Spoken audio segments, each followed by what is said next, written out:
네, 여러분 오늘 제13회 포니정 혁신상 수상자로 선정된 장유정 감독님을 뜨거운 박수로 맞이해 주시기 바랍니다.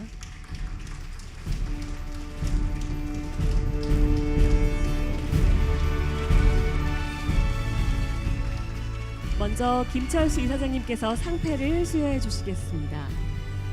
귀하는 장르의 경계를 뛰어넘는 남다른 연출력을 바탕으로 공연 영화 산업의 새로운 길을 제시하고 대한민국 문화예술의 혁신을 주도했습니다. 기존의 성공에 안주하지 않는 귀하의 열정과 끊임없는 도전 정신이 만들어갈 미래를 기대하며 본상을 드립니다. 2019년 5월 30일 포니정 재단 이사장 김철수, 매경미디어그룹 회장 장대환 축하드립니다. 네, 박수 부탁드립니다.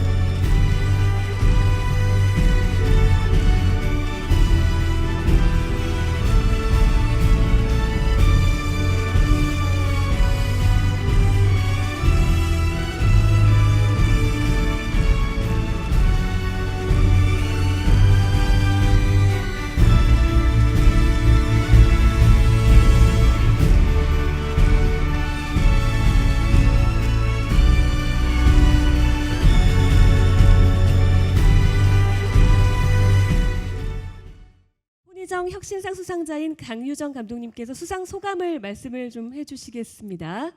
네, 다시 한번 무대 위로 오르셔야겠네요. 수상 소감을 듣는 시간 한번 가져보겠습니다. 네, 여러분 다시 한번 뜨거운 박수 부탁드립니다.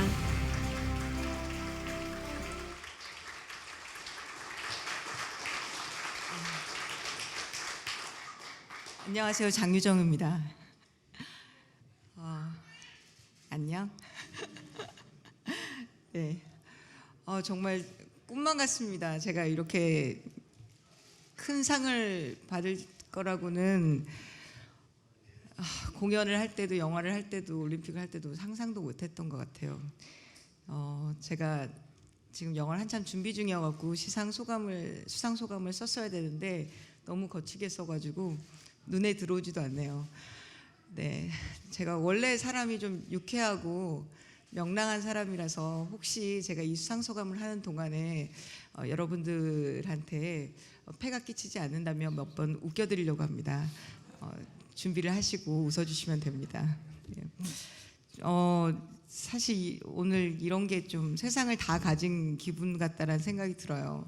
이렇게 저를 위해서 누군가 축하를 해주기 위해서 가족, 친지, 그리고 또 같이 일했었던 동료들, 또 이렇게 여러 어려운 대단하신 분들이 와주시니까 제가 저 때문에 이렇게 사람들이 한꺼번에 모이는 건 결혼을 2번 하지 않은 이상 있을 수 없을 일이라고 생각이 들었는데 정말 감사합니다. 게다가 이 상이 반기문 총장님과 김연아 선수가 받았던 상이다 보니까 제가 감히 김연아 선수와 동급이 될 수 있을까 이런 생각이 들면서 또 한 번 굉장히 감사드렸고요. 제가 7년째 아이파크에 살고 있는데 절대 이사 가면 안 되겠다 이런 생각도 들었습니다. 상이란 건 참 받아도 좋은 것 같습니다. 사실 돈이나 인기는 많이 받는다고 좋은 것만은 아니잖아요. 또 사랑도 너무 지나치게 받으면 집착이 될 수도 있는데 상이라는 거는 어떻게 보면 받을수록 용기가 되는 게 당신이 그동안 살아왔던 삶이 틀리지 않았다. 그러니까 앞으로 쭉 나아가라 라고 용기를 주는 것 같습니다. 그래서 과거의 일을 칭찬하고 또 이후의 행보에 박수를 쳐주는 그런 벅찬 응원, 그중에 제가 오늘 받은 혁신상이 정말 뜻깊습니다. 저는 제 생각에는 이 혁신상을 받기에는 좀 크기가 작은 사람이라고 생각이 들어요. 그래서 저한테는 너무 큰 상이긴 하지만 취지에는 그래도 다행히 맞는 것 같습니다. 자, 혁신이라는 건 사실 묵은 풍습이나 조직 내지는 방법을 완전히 새롭게 바꾸는 걸 보고 그렇게 일컫잖아요. 근데 저는 대개의 어떤 성과를 이뤄낸 성공한 사람들 내지는 이렇게 사람들한테 존경을 받는 사람들이 이거저거 하다 되는 사람들보다는 한 우물만 쭉 판 사람들이 많다 보니까 한 우물만 파지 않는 사람들에 대한 어떤 우려의 눈빛이 많은 것 같아요. 저는 대학교 다닐 때 처음에는 순수 연극을 했었습니다. 학교 다닐 때는 저도 약간 점잖은 셰익스피어나 안톤 체호브 연출할 줄 알았었어요. 그런데 어떠한 기회 때문에 졸업할 때쯤에는 뮤지컬을 해야겠다는 아주 강력한 의지가 생겼습니다. 그리고 1977년부터 주로 사회성이 강한 연극을 해왔던 연우 무대에서 창단 이후 최초로 뮤지컬을 했습니다. 그 뮤지컬을 하게 한 분이 저기 계시네요. 당연히 극단 내에서 우려가 많았었죠. 그래도 했습니다. 90석짜리 아주 작은 소극장에서 만든 그 작품이 이 상을 아마 제가 만들게 했었던 최초의 시발점이었었던 오 당신이 잠든 사이입니다. 이 작품으로 저는 아직까지도 창바람이 불면 로얄티를 받습니다.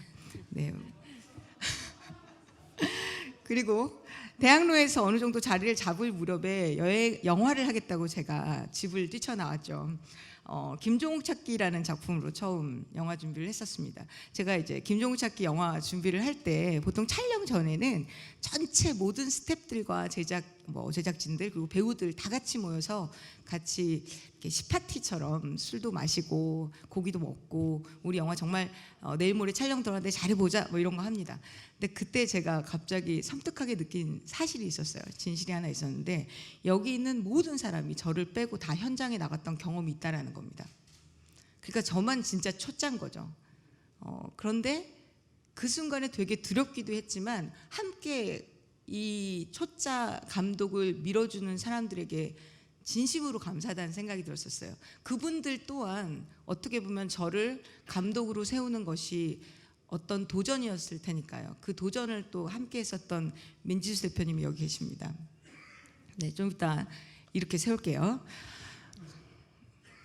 네. 그리고 제가 그렇게 성실하고 훌륭한 제작자 만나서 별로 큰 어려움 없이 김종욱 찾기를 찍었는데요. 성과도 괜찮았습니다. 그런데 그 뒤로가 문제였었어요. 제가 그 다음 작품 브라더가 나온 데까지 7년이 걸렸습니다. 보통 영화 감독들이 한 작품 하고 나서 7년 후에 오는 걸 좀 가끔 보시니까 여러분들 그게 별일이 아니라고 생각하실 수도 있지만 메가박스에 있는 꽤 높은 위치에 있는 분도 하시는 말씀이 한 작품을 이렇게 7년 동안 계속하는 건 집착에 가깝다. 병이 걸렸을 수도 모른다라고까지 얘기하셨어요. 근데 저는 정말 그만둘 수가 없었습니다. 왜냐하면 제가 여기서 공연에서 영화 하겠다고 다시 나와서 이제 잘 안 된다고 포기하고 돌아간다고 하면 더 이상 저처럼 자기가 잘 살고 있는 곳에서 도전을 하고 나갈 수 있는 사람은 없을 거라는 생각이 들었었거든요. 전 진짜 절박했었어요. 그때 대학로에 있는 함께 일했던 동료들이나 친구들이 이런 얘기 했었어요. 20대 때 할 수 있는 작품이 있고 30대 때 할 수 있는 작품이 있는데 넌 30대 때 지금 허송세월을 보내고 있다. 그렇게 하지 말고 다시 돌아오라. 돌아올 수 있는 타이밍도 있는 거니까 이제 그만하고 돌아오라고 얘기했는데 전 돌아오지 못했습니다. 다행히 원래 계획된 것보다 절반 가까이의 그 제작비를 줄여서 영화는 제작되었고 모두의 힘과 또 마동석의 힘 덕분에 또 다행하게 저희가 흥행을 하게 됐었습니다. 그리고 후에 제가 메가 이벤트라고 새로운 터전에서 이제 올림픽을 연출하게 됐는데 이쯤 되니까 장르를 바꾸는 건 뭐 직장을 바꾸는 것처럼 마치 케이크 팔다가 붕어빵을 파는 것처럼 큰일이 아니게 됐습니다. 저는 오늘 이 자리에 누구를 불러야 되나 되게 고민이 깊었었습니다. 왜냐하면 여기까지 오게 하는 게 좀 사실 되게 미안했었거든요. 다들 바쁘시고 그러는데요. 하지만 제가 여기까지 있게 해준 사람들, 인생의 가장 중요한 사람들, 그리고 또 이 도전이라는 건 혼자 하는 게 절대 아니지 않습니까? 그 도전을 지켜봐주고 힘들 때 흔들리고 주저앉고 싶을 때 저를 이끌어줬던 사람들 한 명 한 명 좀 불러서 박수를 받게 하고 싶었어요. 그래서 명단을 작성해서 와달라고 부탁했는데 온 분도 있고 안 온 분도 있습니다. 안 온 분은 박수를 못 받겠네요. 제가 장르가 많다 보니까 일단 장르별로 사람을 부르도록 하겠습니다. 네. 이분이 저를 아마 학교에서 이제 막 졸업하고 제일 처음 연출가로서 그리고 또 작가로서 인정해주고 알아봐 주신 분입니다. 연우 무대, 극단 연우 무대에 오 당신이 잠든 사이를 제작한 유인수 대표님이십니다. 박수 좀 부탁드리겠습니다.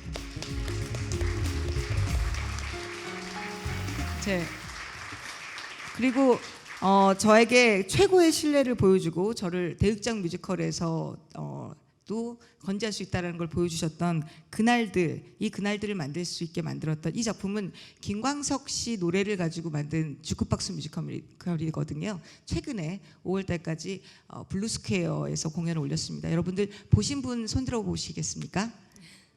네, 보실 분 손들어 보시겠습니까? 네, 보실 거라고 믿겠습니다. 네. 네, 이 작품을 만들 수 있도록 정말 물심양면으로 도와주셨던 고 김광석 가수분의 형님이 직접 오셨습니다. 김광복 형님이십니다.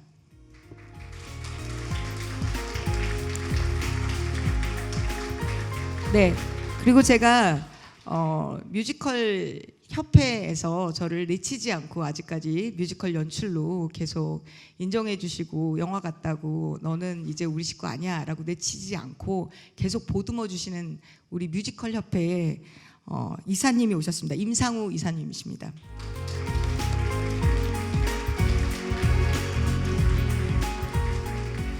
그 외에 인사이트 그날들의 대표님은 제주도에서 안 오셨습니다. 네, 박민선 그리고 예주연 CJ ENM 본부장님과 팀장님은 요 앞에서 주스 많이 마시고 돌아가셨습니다. 일하러. 네, 다음 올림픽으로 넘어가겠습니다. 올림픽 제가 같이 할 수 있도록 너무 뜻깊은 지지를 보내주셨고 맨날 저에게 나의 보스라고 얘기하지만 저는 저의 절친이라고 얘기하고 싶습니다. 전 홍익대 교수이시자 저희 올림픽 개폐회식 의상 디자인을 해주신 금기숙 교수님이십니다. 어서 일어나세요, 대표님.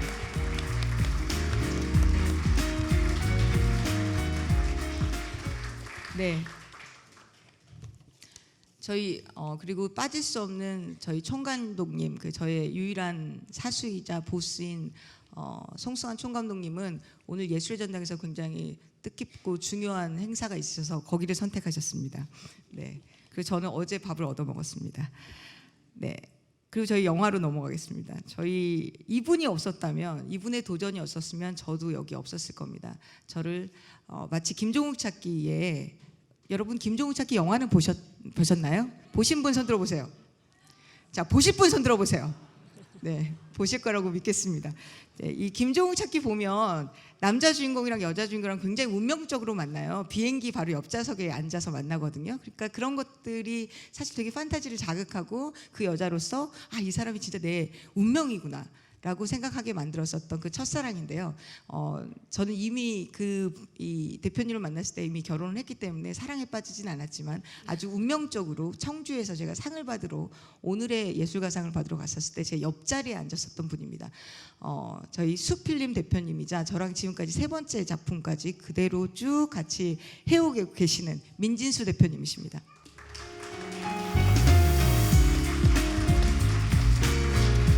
저분도 원래 직업이 세무사였는데 직업을 바꾸셨어요. 네, 이름도 바꾸시고 직업도 바꾸셨습니다. 도전의 저희 영화 쪽에서는 도전의 아이콘이시죠. 네, 그리고 또 이분은 저하고 정말 잘 맞습니다. 저를 늘 견제해 주시고 제가 뭐 하려고 하면 늘 못하게 하는, 하지만 그분의 말이 24시간이 지나고 나면 항상 맞았다는 걸 알고 금방 바꿉니다. 저는 이분하고 같이 작업을 또 할 겁니다. 김홍백 홍필림 대표님이십니다.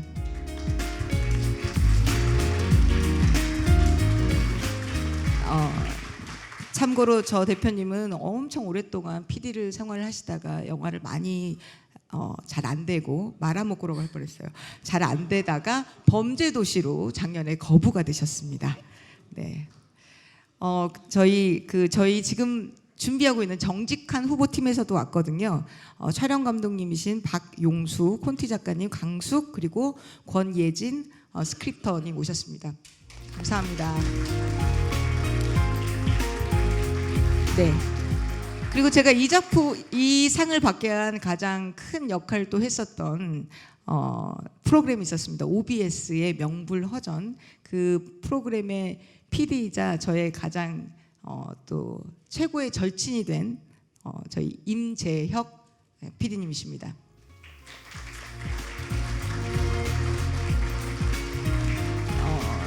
저랑 같이 마라톤 나갔다가 허리가 다치셔가지고 제가 밥을 많이 사드려야 돼요. 네. 그리고 저의 정말 귀한 베스트 프렌드, 제 인생의 베스트 프렌드 중에 한 명이자 대표성을 띠고 있죠. 그래서 그리고 또 백분 토론 작가를 하고 계시는 저랑 방송에서 만났습니다. 김준영 작가님입니다. 저분은 저랑 암벽등반 하다가 어깨가 나가서 제가 밥을 많이 사야 돼요. 네. 그리고 저희 가족들입니다. 장유순, 신현옥, 저희 여동생입니다. 저희 여동생은 저 때문에 정말 많이 희생을 했는데요. 제가 고등학교 3학년 때 이제 대학을 가겠다고 지방에서 떠날 때 저 동생은 너무 착하게도 보통 여자 이제 자매들은 옷 가지고 많이 싸우잖아요. 한두 살 차이밖에 안 나면 언니 그거 갖고 가면 안 돼. 언니 그거 갖고 가면 안 돼. 막 이러는데 저희 여동생은 언니 교복하고 체육복 빼고 다 가져가. 라고 했어요. 30살 때까지 수녀가 꿈이었었는데 덕분에 저는 굉장히 많은 여동생의 희생을 먹고 살았습니다. 장유순 초등학교 선생님이십니다.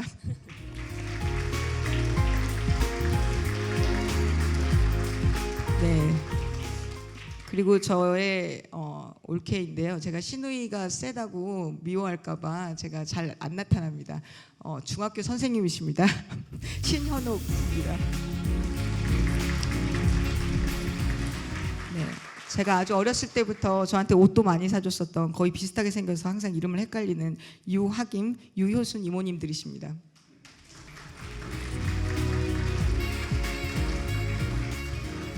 네. 제가 제 인생에 살면서 저한테 가장 큰 영향을 끼쳤던 분들인데요. 저한테 여자가 되기 전에 인간이 돼야 된다. 여자로 살려고 할 생각도 하지 마라. 라고 처음부터 아주 제가 이건 못할 것 같아라고 얘기하면 왜 안 되냐고 도리어 물어봤었던 저희 아버지십니다. 장정학 씨십니다. 저희 아버지가 딱 한 번 안 된다고 한 게 있었는데 제가 인도를 가겠다고 하니까 그때가 21세기가 안 됐을 때였었어요. 제가 20세기에 인도를 간 여자인데 아빠가 여자가 혼자 이제 인도를 간다고 하니까 안 된다고 하셨어요. 그래서 제가 아빠한테 인도 너무 가고 싶은데 왜 안 되냐라고 얘기를 했죠. 근데 저희 아버지가 할 말이 없어서 넌 예뻐서 안 된다고 얘기했어요. 그래서 제가 아버지한테 소 부위를 물어보듯이 어느 부위가 예쁘냐고 물어봤습니다. 근데 그때 제가 영국에서 갔다 온 지가 얼마 안 돼가지고 영국은 워낙 머리 자르는 비용이 비싸니까 머리가 굉장히 길었어요. 제 아버지가 넌 머리카락이 예뻐서 안 된다고 얘기하셨어요.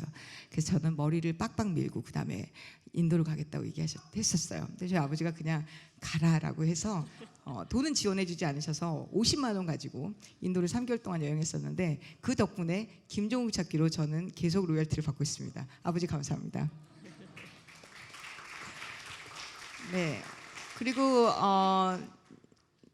저에게 도전이란 이런 거야라는 걸 몸소 실천해 주신 분이 계십니다. 저희 어머니인데요. 저희 어머니는 49살에 무용을 시작하셨습니다. 대개는 이제 무용은 대학을 나오거나 혹은 졸업하고 나서 이제 일을 하지 않고 이제 뭐 무용계로 가고 결혼을 한다 안 한다 이렇게 될 텐데 저희 어머니는 종같이 큰 딸이셨어요. 그래서 결혼을 안 하고 무용을 한다는 건 거의 있을 수 없는 일이어서 포기를 하고 그리고 아이를 셋이나 낳고 잘 가정주부로 살고 있었습니다. 그때마다 한쪽으로는 나 무용이 너무 한국 무용이 하고 싶은데 라는 생각을 하셨대요. 그런데 넌 둘 중에 하나만 잘하지 저랑 똑같았겠네요. 둘 중에 하나만 잘하지 어떻게 가정주부가 아이를 셋이나 키우면서 한국 무용을 하냐라는 얘기들을 들어왔었대요. 그런데 49살 때 어머니가 심장 수술을 3차례나 받게 되셨어요. 그래서 죽음의 문턱에 있었을 때 내가 다시 시간이 생겨서 좀 더 살 수 있다면 뭘 할까, 뭘 하면 후회하지 않을까라고 생각을 하셨대요. 대개 가정주부만 쭉 했던 사람들은 아이들하고 좀 더 행복한 시간을 가져야지를 생각할 것 같은데 저희 어머니는 그런 생각 안 하시고 난 한국 무용을 다시 할 거야 라고 생각을 하시고 그때부터 시작해서 지금까지 무용을 하고 계십니다. 어머니는 그래서 화관무 이수자이시자 또 국무총리상도 받으셨던 무용가십니다. 유영숙 씨입니다.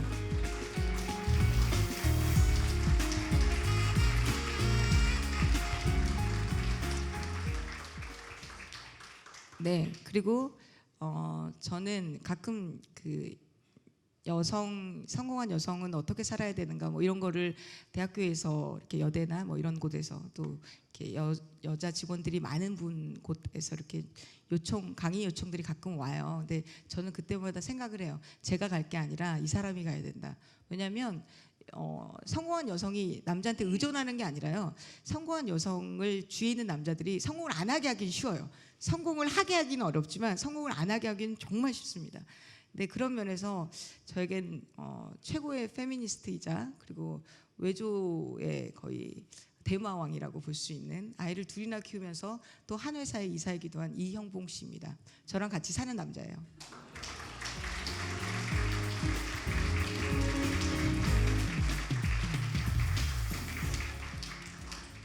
네, 그리고 마지막으로 이 사람들이 없으면 저는 정말 아무것도 못할 겁니다. 엄마 없이도 잘 커주고 있는 그것만으로 저한테는 너무나 큰 도움이 되는 이서율, 이은율 제 아이들입니다.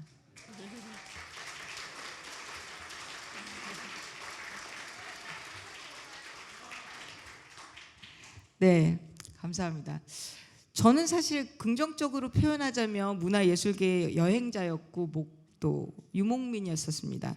하지만 사실 현실에서는 꼭 그렇지만도 않았던 것 같아요. 도착한 곳에서는 낄 곳이 없는 이방인이었고 또 떠나온 자리에서는 늘 죄인 같았습니다. 그 일이 잘 풀리기 전에는 사실 지는 해로 불리기도 했었고 또 하던 일이나 해야 안 망한다라는 상징이 될 때도 있었습니다. 그런데 옛 어른들 말이 틀린 게 아닌 것 같습니다. 그런 일들도 10년째 쭉 하다 보니까 이것저것 하는 사람에서 이것도 잘하고 저것도 할 수 있는 사람으로 인정해주기 시작한 것 같습니다. 무언가 성공하려면 한 우물만 파야 된다라는 정의나 격언이 꼭 정답만이 아니라는 거, 그리고 또 21세기에는 문화예술계에 이런 융합형 예술가도 필요로 한다는 것, 이 포니정 혁신상이 저에게 너의 도전은 틀리지 않았다라는 것을 증명하는 셈입니다. 즉 아까도 말씀드렸듯이 크기는 제가 좀 작을지 모르겠지만 취지는 맞는다는 생각이 듭니다.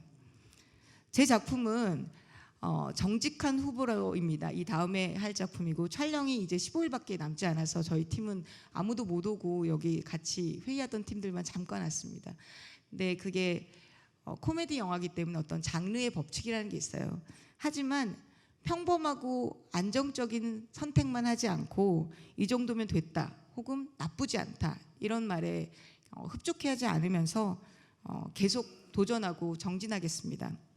오늘 정말 좋은 날이고 이렇게 많이 웃어주셔서 제가 사실 되게 떨렸거든요. 네, 웃어주셔서 너무 감사합니다. 다시 한번 감사드립니다.